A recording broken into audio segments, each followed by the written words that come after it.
Okay, ladies and gentlemen, well, we're sitting here with the fantastic Peter Dean, who has been described as the comics comic. Peter, Yes. mate, awesome to meet you. I've had a Thank lot you. of time on this cruise so Thank far you. since we've been hanging out. It's been fantastic. Been a lot of fun, hasn't It it? has, hasn't it? Yeah.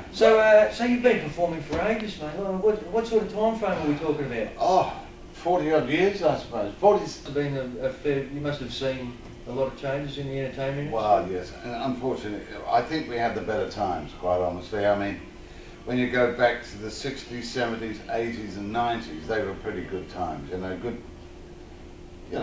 I mean, there was plenty of work. Nowadays, you've really got to fish for work now. You've really got to go out there, try and grasp what you can. And so there is a big difference. There's You a had big 4 decades of going hard, though. Absolutely, yes. And earning lots of money. Yeah. Yeah, And- lots and- of money. We're like all over the world. Yeah, just about, yeah. Yes, America, like from London to America, Vegas. Vegas. And Vegas. Vegas. I've done Performed in Vegas? I've done Vegas. Awesome. Yeah. It was only for about 4 weeks, but it was very interesting. And so I did the Vegas thing. And yeah, and then I came back to Australia. In actual fact, when we first came to Australia, I came over here first with Tom Jones in the early 70s. And we had a vacation on the Gold Coast. And I thought, gee, this is absolutely beautiful. And everyone spoke English, of course. You're not in the Bahamas where everybody talked like this all the time. So everything was nice, everything was beautiful. And I thought, I want to go back there. And of course I did come back. And I lived there. Loved it. And I loved it and never stepped any further. I mean, that was it. And these are my roots now. Australia. Fantastic. Yeah, love Tom Jones, worked with Tom Jones. Everyone's Yes. been a mate. You must have, you know, you talking to you the other day, you said that you met Dudley Moore, Dudley Moore, Peter O'Toole, Peter O'Toole. Billy Connolly, Billy Colley, and a personal favourite of mine, Rodney Dangerfield. and Rodney Dangerfield. He had a very long career, Yeah. as indeed you've had. You know, Yeah. you've been performing for Yeah. 40 odd years. Yeah, that's right. Have you still got something that Peter Dean wants to do? What I really would like to do? Yeah. I think I'd like to get out of the comedy now and go more into the music side of it. Yep. Because I play blues harmonica, as you heard. Yep. The harp's beautiful. But I like singing and I love playing the blues. I'm a blues man. Yep. I love it. Now you were saying to me the other night about the tattoo. You want to be a part of the. Oh, I didn't tell you that. Somebody else told you that, but it is quite true actually. That is quite true. Mess up. Yes, I think it's the kilt that's doing it. Have you ever worn a kilt? Well, yes, I have once, and this is how I got involved in it, because I've always wanted to wear a kilt and stand on my hands and do an impression of a shuttlecock.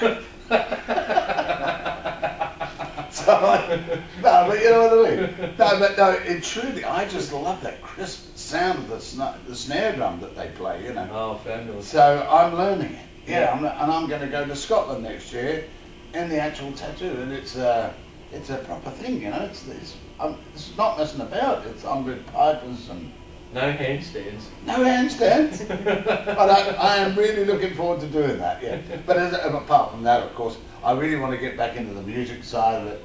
Get a nice little band together. Work some stinky old bar somewhere. Yeah. They'll just give you a few bucks, you know, to buy your drinks. Yeah. I'm not out for the money. I just want to do it because I love doing it. So I like my comedy too. is that the key to longevity in the entertainment industry? Do you think, I to think be so. loving it? Yes, absolutely. Because you've got to enjoy it. I mean, how can you go on stage every night think, oh God, I've got to go out there and do this? You can't be like that. You've got to enjoy it. And I still, to this very day, of 40 odd years of doing it, I'm still truly loving it. And the warmth that you get from your audience, and when you see people with their handkerchiefs wiping their eyes from laughter and coughing so severely that the blood's rushing up to their head, and you can see it happening, you know. And you know, when you get to the real last part of that very funny gag, you know, this bit's going to absolutely fracture them.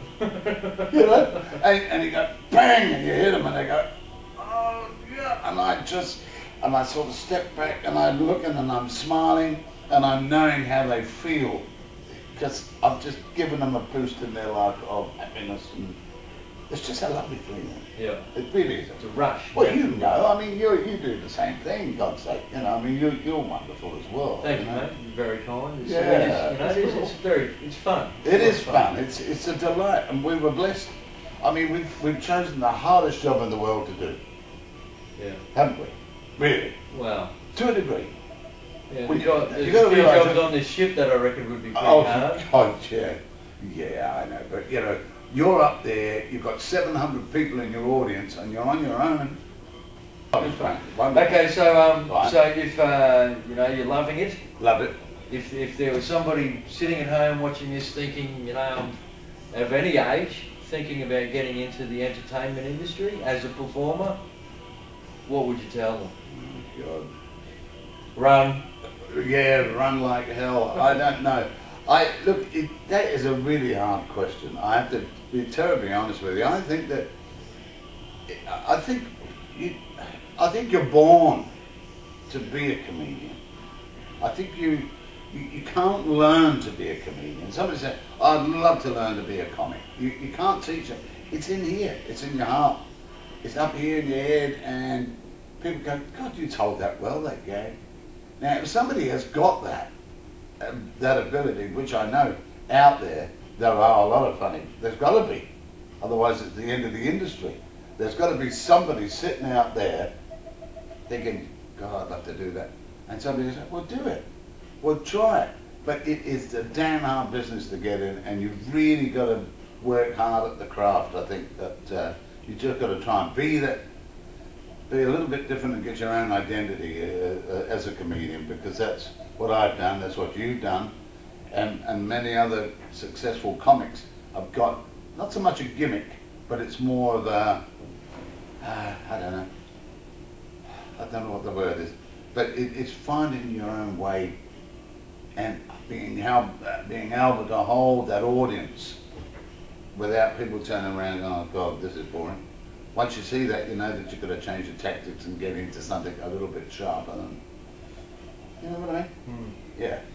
That's the way I feel anyway.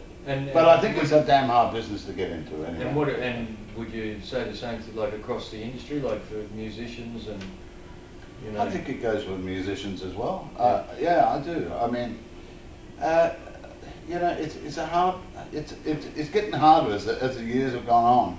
It has got harder. Like to get into show business, to get into a band is not so bad. I mean, you can get into bands. I mean, like a trumpet player or sax player or whatever.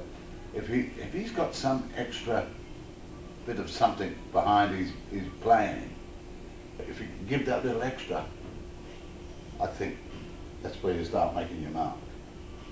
There you go. So that's the advice. Find that little extra. So. Find the ability to give the little extra. I think so. Find that bit of extra, and that little extra will get bigger and bigger and bigger and bigger and bigger until you become your own identity as a comic or a musician or whatever.